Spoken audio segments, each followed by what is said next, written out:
I used to think feeling great about myself meant constantly upgrading everything.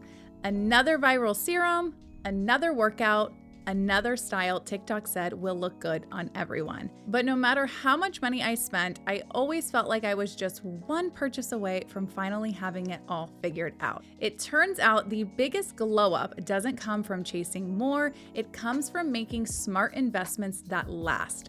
Once you find the holy grail foundation for your skin, hair, and body, everything changes. So today I am sharing the 7 habits, product switches, and investments I found over my 19 years as a hairstylist and style coach that have completely turned my routine around and will hopefully save you years of trial and error. Are you ready? Let's go. The first thing I changed was honestly kind of boring. I stopped switching shampoos all the time. Social media makes it so easy to believe that this bottle is going to be the one. So you buy it, use it a couple of times, and before you even give it enough time to work, you're already eyeing the next one. But over time, I have learned that hair doesn't reward impatience, it rewards consistency. So sticking to 1 or 2 shampoos that respond well to your hair helps maintain a healthy scalp environment, and it keeps pH levels balanced. It also supports your hair's cuticle stability, allowing it to remain sealed, which means smoother strands, better moisture retention, and longer lasting color. But when you constantly rotate between formulas, that balance can get disrupted. It can lift the cuticle and lead to moisture loss, weaker protein bonds, and faster breakage. So build your routine around your hair, not the algorithm, and be consistent with the product long enough to be able to judge what works and what doesn't. On average, I would say I wash my hair 3 times a week with something I have been using religiously for 5 years now, I think, the L'Oreal Professional Pro Longer.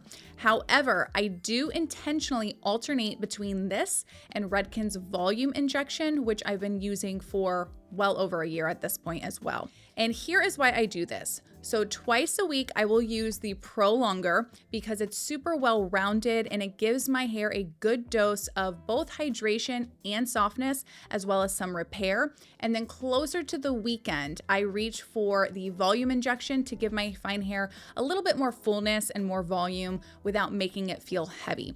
So Pro Longer is giving me more health benefits, while volume injection gives me more vanity benefits.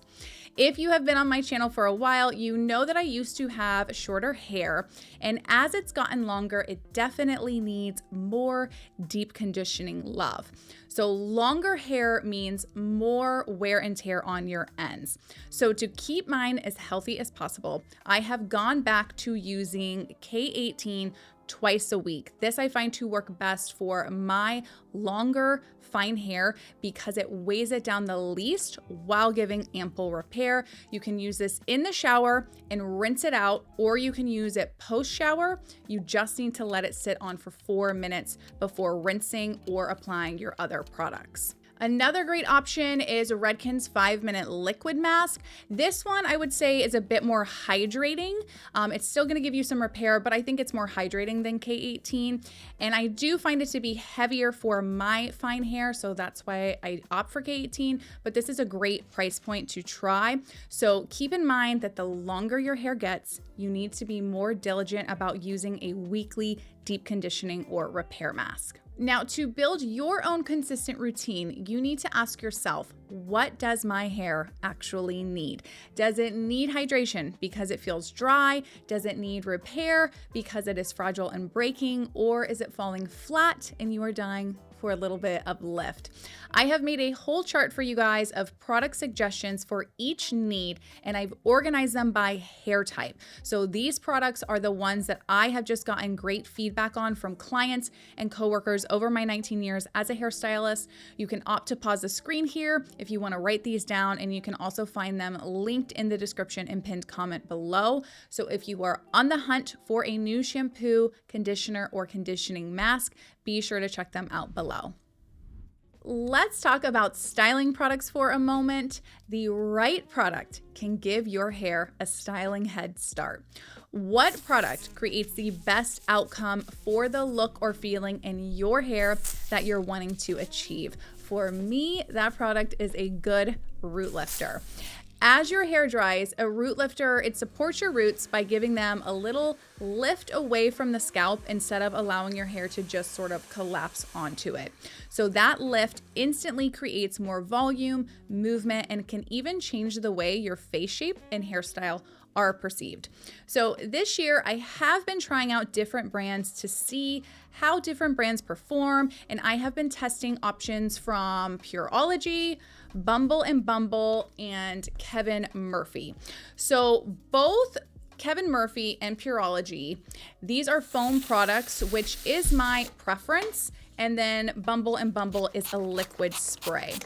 So as far as visual performance, they all looked really nice in my hair. They gave nice volume, but I will say the product feel of each of these was not created equal. So Pureology, my scalp felt almost immediately oil and kind of decently heavy with product feel. I wanted to wash my hair kind of quite fast, like within the same day with this one. Bumble and Bumbles, I liked it at first, but it's very, very drying on the hair. And after testing this out a few times, I had to do like back-to-back conditioning treatments, which I did not appreciate. This also says that it is moisturizing, but for me, I did not find that to be the case. And then Kevin Murphy's, I liked the best out of the three. It had a minimal product feel. It didn't make my scalp feel oily or dry out my hair. And this one would be my suggestion for sure out of those three options if you are looking for something new. I liked the way my hair looked and I liked how it felt. Now, do I like it better than my beloved Moroccan Oil Root Boost? Of course not. This is my all-time favorite holy grail root lifter for myself. But if you have tried Moroccan oils and you didn't like it, Kevin Murphy's Bodybuilder is definitely worth a try. So just like finding a good shampoo, conditioner, and conditioning mask, holy grail items are important, so are your styling products.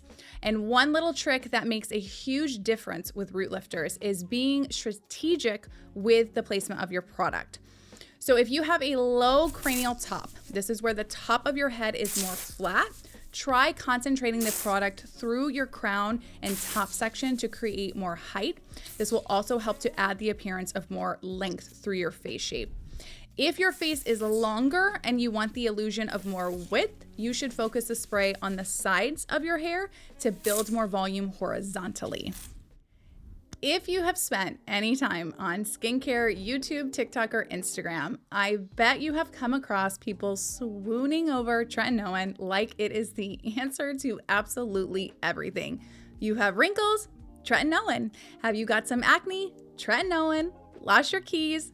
Tretinoin. The economy? Probably tretinoin. That is how it felt online, at least to me. It's often treated as the must-have in skincare, so naturally I convinced myself I needed it too, and I jumped on the bandwagon. Tretinoin is one of the most effective and well-researched skincare ingredients we have. It's already in its active form, which means it's more powerful and often delivers faster results. But that's also why it's much more likely to cause irritation, dryness, peeling, and a compromised skin barrier, especially if you have dry, sensitive skin. Retinol, on the other hand, takes a slower route because your skin has to convert it into retinoic acid first. So that gradual process makes it a gentler alternative to tretinoin. And when it's a well-formulated one paired with hydrating ingredients, it's way easier to tolerate and, most importantly, to stick with long-term without damaging the skin barrier. So I spent a whole year trying to make my dry skin friends with tretinoin. Even though I was careful, my eyes constantly felt dry. I was purging all the time, and I truly literally felt like my face was just gonna fall off. I was like, why am I doing this to myself? So last year, I took a 2-week break right before going on a cruise with my husband, as being out in the sun and tretinoin are not a combo you want to mix. When I got home, I was like, wow, how nice it is to not feel like my face is gonna fall off, and I decided to just switch back to good old classic retinol. My preferred brand is from Dermalogica. I use their eye retinol cream as well. I use this just twice a week at first to get back in the swing of things, and within just like 2 weeks, any stubborn under the surface bumps I had, I also had some milia, that completely cleared up. My skin looked and felt calmer than it had in months, and I had zero irritation, which is very great, especially compared to my experience with Tretinoin. I have now worked my way up back to using it 4 times a week at night. In a skincare routine, higher strength doesn't automatically mean better skin. The sweet spot is finding actives your skin can happily tolerate for years without feeling under attack. Once switching back to retinol, I wanted to make sure I was back in the habit of weekly RLT, red light therapy. If you don't know, red light therapy uses carefully selected wavelengths of red light that penetrate into your skin and are absorbed by the mitochondria in your cells, which are the tiny power plants that produce cellular energy. When your cells have more energy, they can repair and renew themselves faster. That's why red light therapy has been shown to reduce visible signs of aging, improve skin quality, support wound healing, and stimulate collagen and elastin production. I have to admit, I got out of my routine of using my red light masks because I forgot to charge them. Very ridiculous, I know, but it's what happened. Also, my original masks had the cord attached that I just feel like kind of get in the way. And I do think for myself that made it feel more annoying to use. If I was trying to make my bed or do something while it was on, I just felt like it was constantly in my way. I did switch to Mesama's new cordless option for my face. It's their updated mask, and I appreciate it much more now that it is cordless. I'm not fighting with the cord on my face mask, so for me, it just feels easier to wear and do some things around the house at the same time.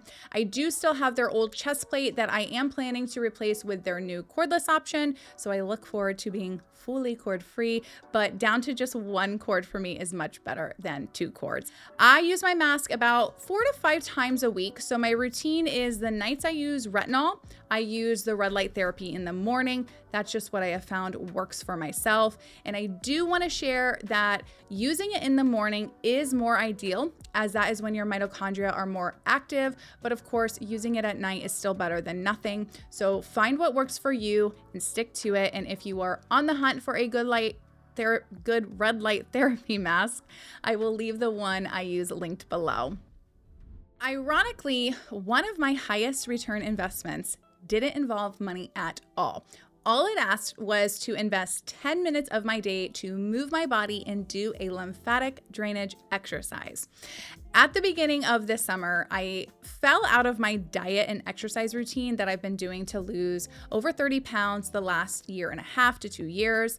Yes, I had a lot of fun, but it didn't take long before my body started complaining. So I felt heavy, swollen, and just overall more inflamed. So I searched for a simple solution and I found this 10-minute lymphatic drainage routine here on YouTube. I will link the video below from the creator.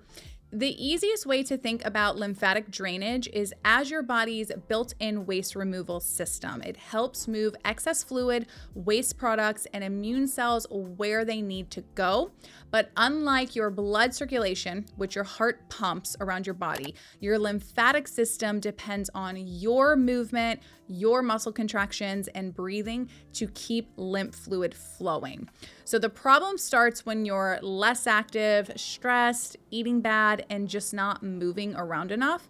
That fluid slows down and can temporarily collect in certain areas, which is one reason you might look or feel puffy or just feel more stiff than usual. But when you do gentle lymphatic drainage exercises, you help your body to keep lymph fluid moving the way that it is supposed to. That means less puffiness, less inflammation, healthy lymph circulation, and improved mobility.